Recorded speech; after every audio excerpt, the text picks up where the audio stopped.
你有没有认真想过一个问题？如果人世间所有的痛苦全部消失，剩下的全是快乐、富足、长寿，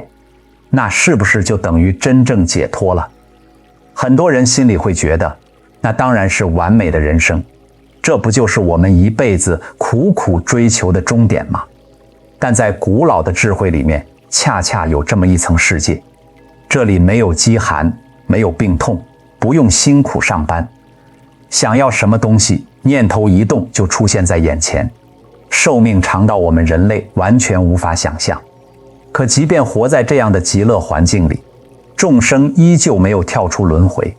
依旧会有烦恼，福报耗尽的那一天照样会跌落下来，重新进入苦乐交替的循环当中。这个世界就是我们今天要完整拆解的六欲天。很多人听过天界，听过兜率天，听过33天，但大部分人分不清这6层天界到底有什么差别。很多影视剧小说把天界写得一模一样，仿佛天上所有人都是一样逍遥快活。可实际上六欲天是一层一层往上递进的，越往高层走，物质享受越殊胜，寿命成倍拉长。但最重要的变化不是房子有多华丽，宝物有多珍贵，而是众生内心的欲望在一层一层慢慢变淡，从浓烈的占有慢慢过渡到淡淡的欢喜。这6层天就像一把标尺，清清楚楚把欲望由粗到细的整个过程完整展现出来。看懂六欲天，看懂从4天王天一路到兜率天，再到最顶层他化自在天的等级，其实看懂的就是我们自己内心欲望的不同层次。我们先把大框架简单讲明白。在这套世界观里面，整个世界分为3界：欲界、色界、无色界、欲界。顾名思义，就是还没有脱离欲望的世界，地狱、恶鬼、畜生人、阿修罗。再往上就是欲界6层天道，合起来叫六欲天。也就是说，天人虽然福报极大，属于善道，但只要还身在六欲天，就依然处在欲界的范围之内。男女、饮食、感官享乐，这些念头还没有彻底断干净。6层天由下往上排序，第1层4天王天，第2层表里天，又叫33天，第3层夜摩天，第4层兜率天，第5层化乐天，第6层它化自在天。其中下面2层4天王天和点倒立天叫做地居天，还依附在须弥山这个山体之上。从夜摩天开始往上，夜摩兜率化乐，它化自在。这4层飘在空中叫空居天，不再依靠山体作为依托，悬浮在虚空当中。很多人一听到天上，第一反应就是永恒，这里必须先破除这个最大的误区。天上再快乐不是永生，每一层天界都有自己固定的寿命，天上的时间流速和人间完全不一样。天上的一昼夜对应人间几十年、几百年，越往上，天上一天等于人间的时间就越长，天人的整体寿命也跟着翻倍增长。但是再长的寿命也有终点。所有六欲天的天人在生命走到尽头的时候，都会出现5种衰败的征兆，叫天人五衰。身上华丽的天衣本来一尘不染，会莫名沾染灰尘；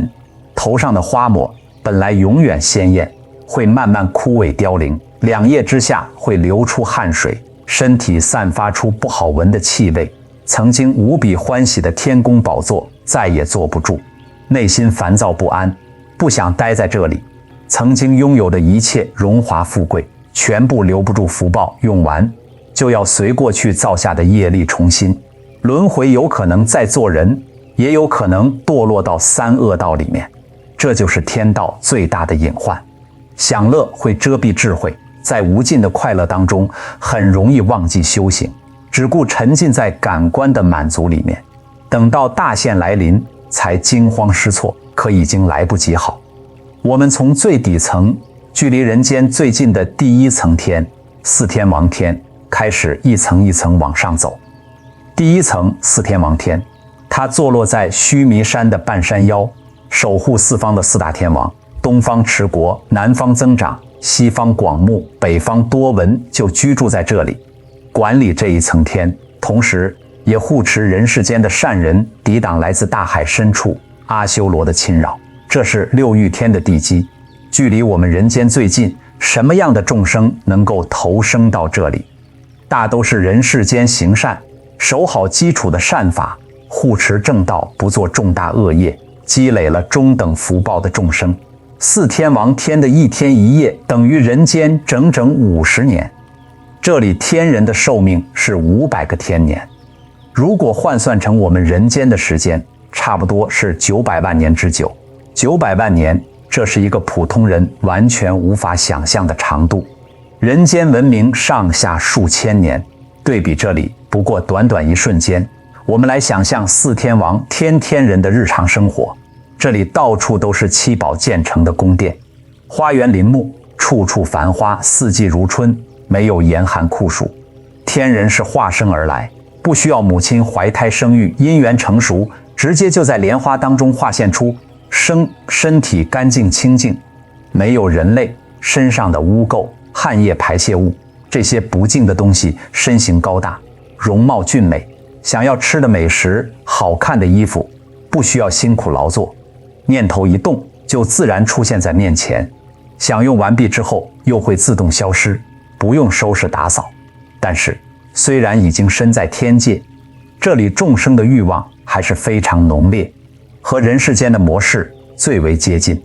打个比方，就好比现实生活当中，一个人通过努力奋斗，实现了财富自由，房子、车子全部配齐，衣食无忧，不用再为生计奔波。但是他内心的欲望模式并没有改变，依然执着于占有，执着于感官刺激，喜怒哀乐，爱恨取舍，和普通人差别不大，只是不用再承受贫穷苦难而已。物质痛苦消失，但欲望的模式还在。这就是四天王天的状态。福报够了，脱离底层苦难，但欲望依旧粗重。在这里，男女之间欲望的满足方式和人间最为相似，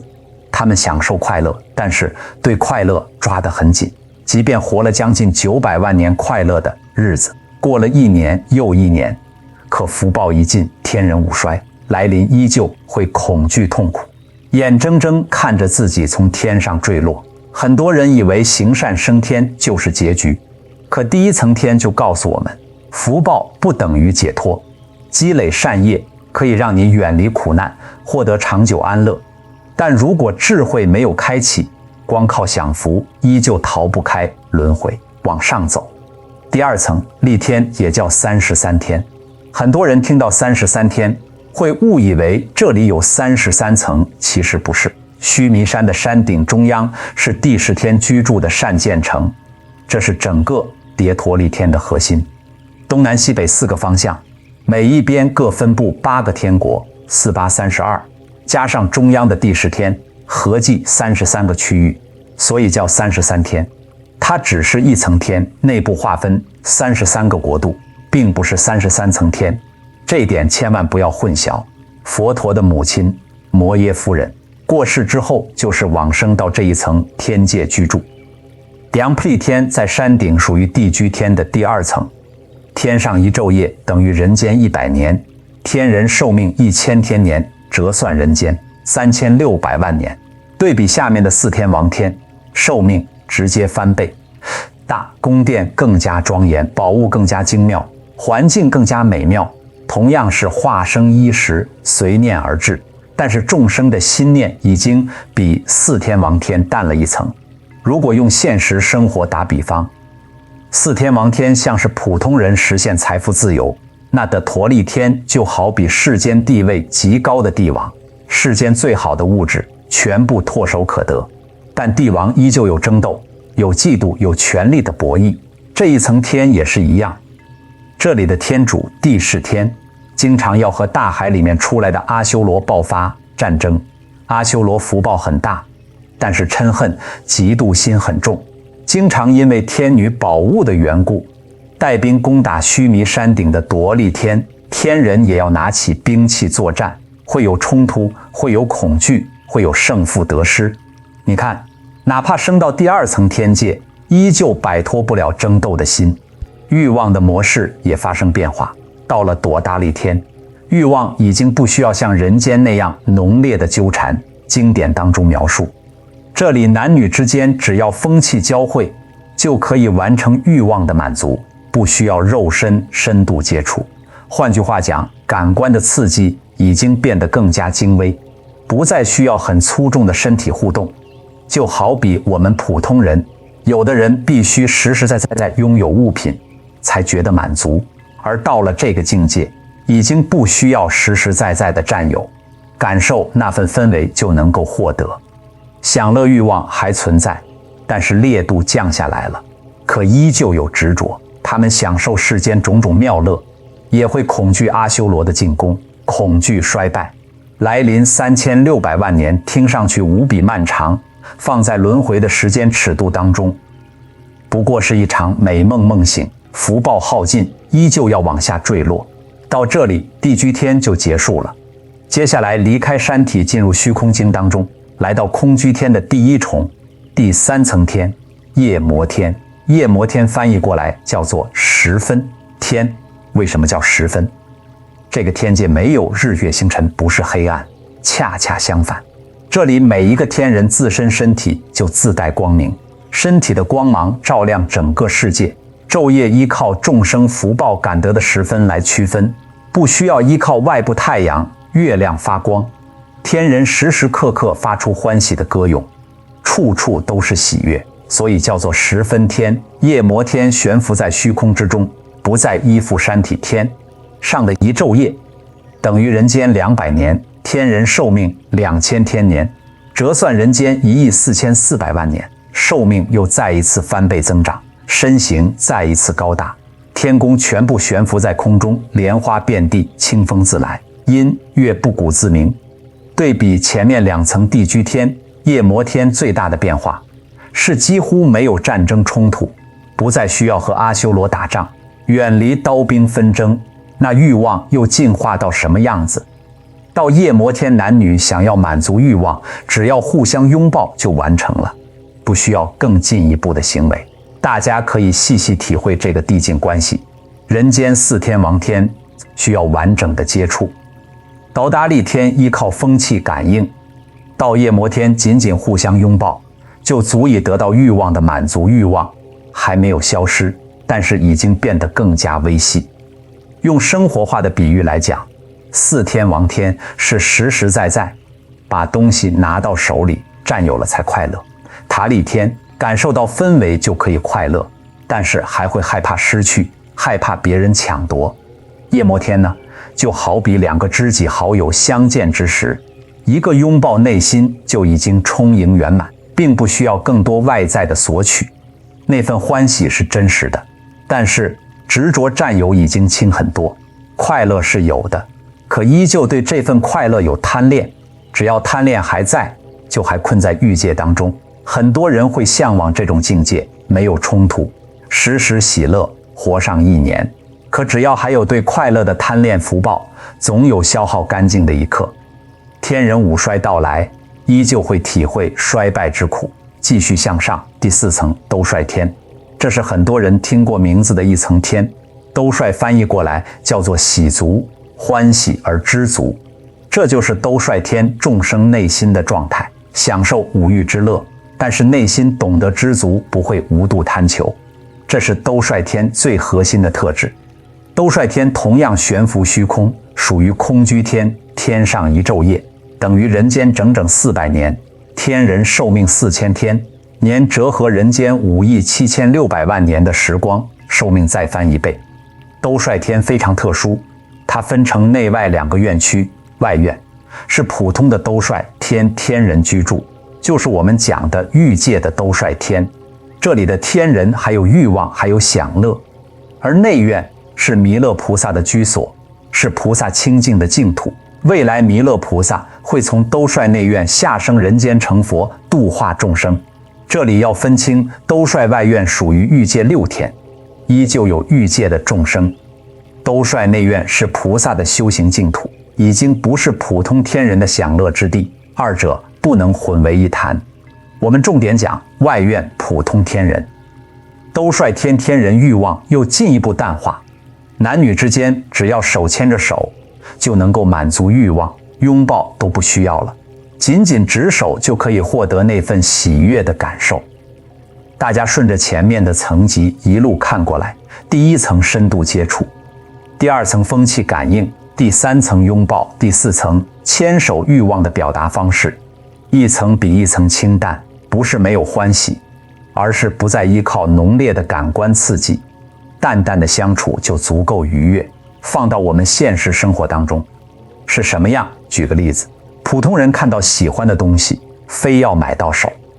占有不断索取，越多越好，这是比较粗重的欲望。有的人远远欣赏就觉得很美，不一定非要拿到手里。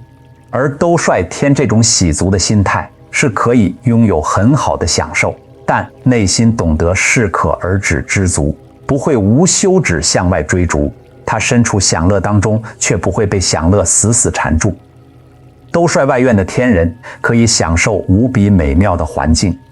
虚空当中宫殿无数，乐器无人演奏，自然奏响，处处光明胜过日月，身体清净，寿命长达数亿年。但请注意，他们依旧是欲界的众生，依然有欲望的余习。知足不等于完全断除欲望，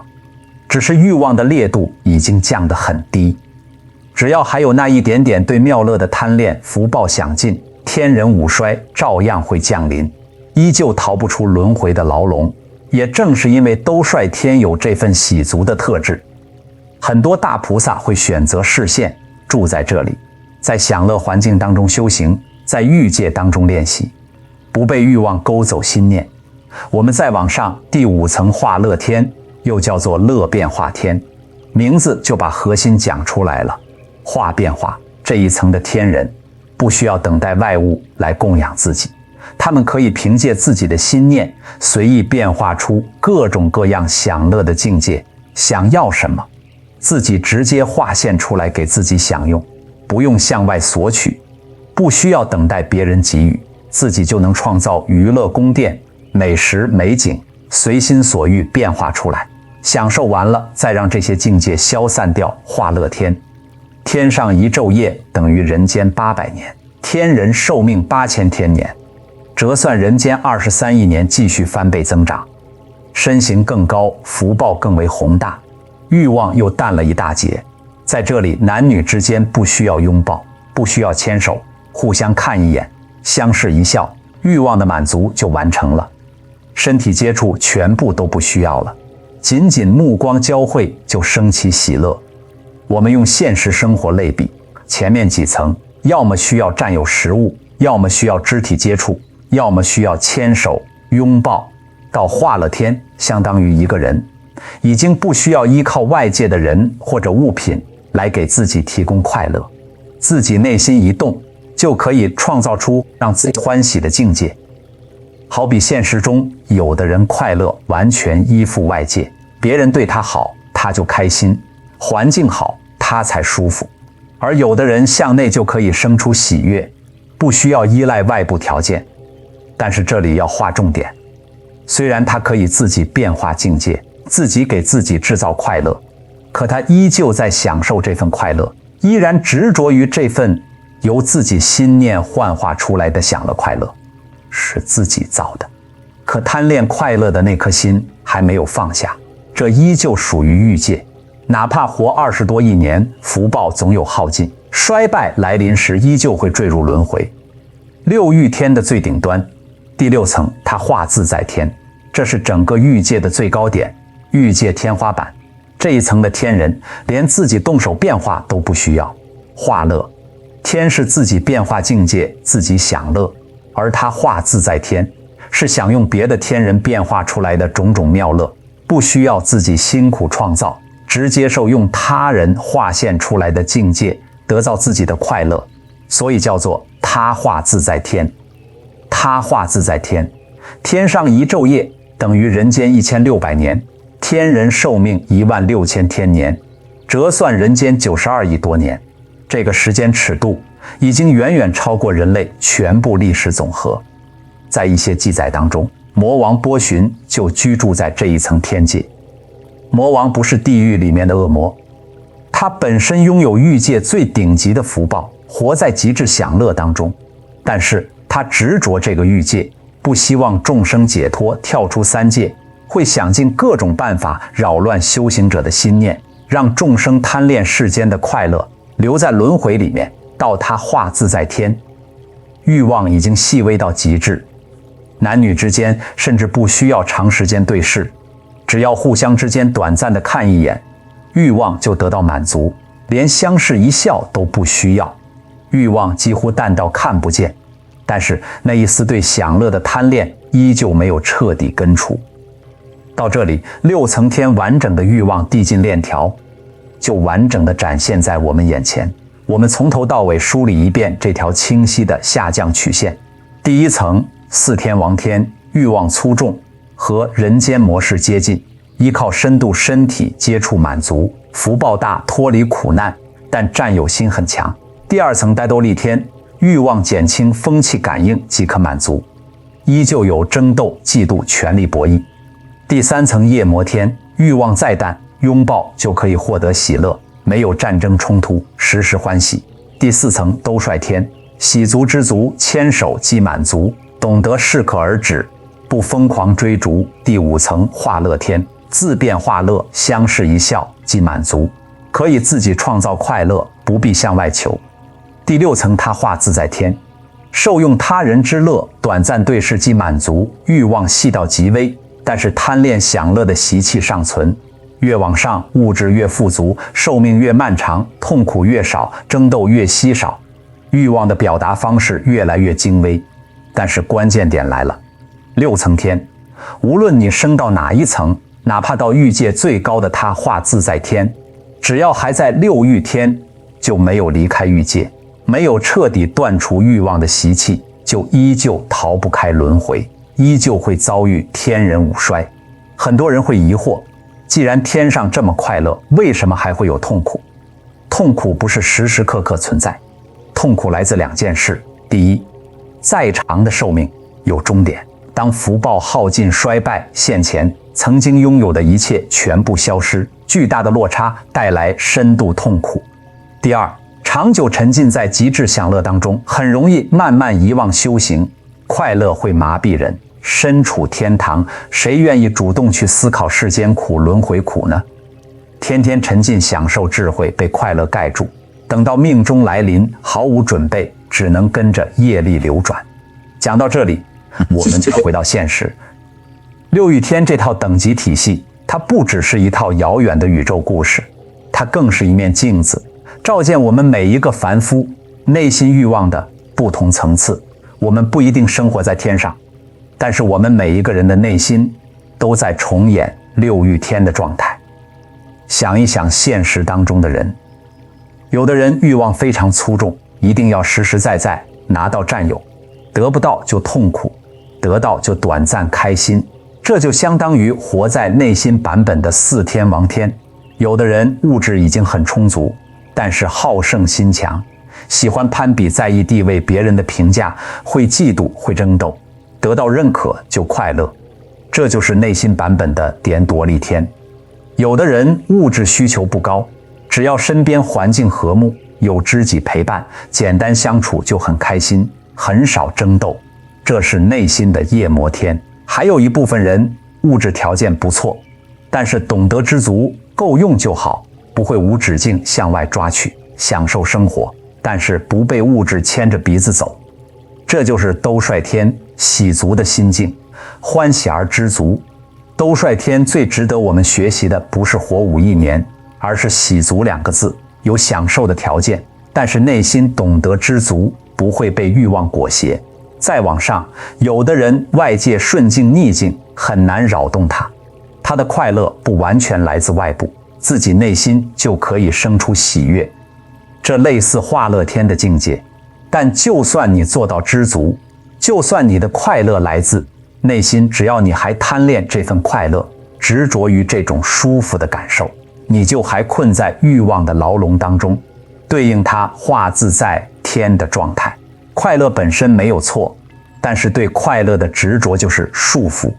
这就是这套世界观给现代人最重要的启示。很多现代人有一个巨大的误区，认为人生的目标就是不断提升享乐，不断把痛苦全部消除。只要足够有钱，足够舒服，人生就圆满解脱。可六欲天告诉我们一个真相：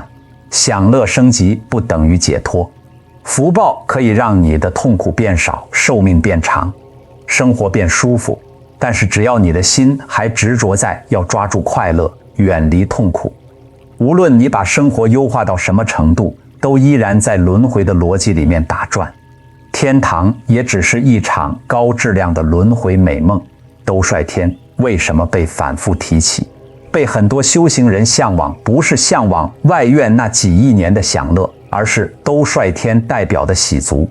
身处享乐环境却能够知足，不被欲望牵着跑。兜率内院更是提醒我们，真正的出路不是拼命把物质条件拉满，而是在安乐当中保持清醒，不被快乐迷惑心智。我们不需要追求死后升到天界，我们在人间就可以练习六欲天往上走的这套心态。不是叫我们抛弃一切物质苦行受苦，而是学习一层一层淡化我们的执着，从一定要占有到学会欣赏，从一定要外界满足自己到向内寻找安宁，从永远想要更多慢慢练习知足快乐可以拥有，但是不要牢牢抓住不放。当然也要客观看待行善积德，积累福报本身没有错，善行会让生活安稳，远离很多苦难，但福报是工具，不是终点。福报可以给你好的环境，但是真正的解脱是智慧，是看清欲望的本质，不被苦也不被乐困住。天界众生善业足够，福报圆满，可智慧不足，依旧流转人世间，恰恰苦乐交织，有痛苦提醒我们觉醒。这也是人间难能可贵的地方。天上太快乐，反而不容易升起出离的心。讲到这里，相信大家对完整的六欲天，从最底层的四天王天一路到兜率天，再到顶层的他化自在天，已经有了完整的认知。六层天界一层一层，既是世界的层级，也是欲望由粗转细的心灵地图。不知道听完之后你有什么样的想法？你觉得在今天这个物欲时代，我们普通人怎么做到兜率天讲的喜足，享受生活又不被欲望绑架？欢迎把你的思考写在评论区，和大家一起交流。如果你觉得这期内容对你有启发，别忘了点赞支持，订阅频道。后面我们继续拆解三界更高层次的世界，一起透过古老的智慧看懂我们当下的内心。我们下期再见。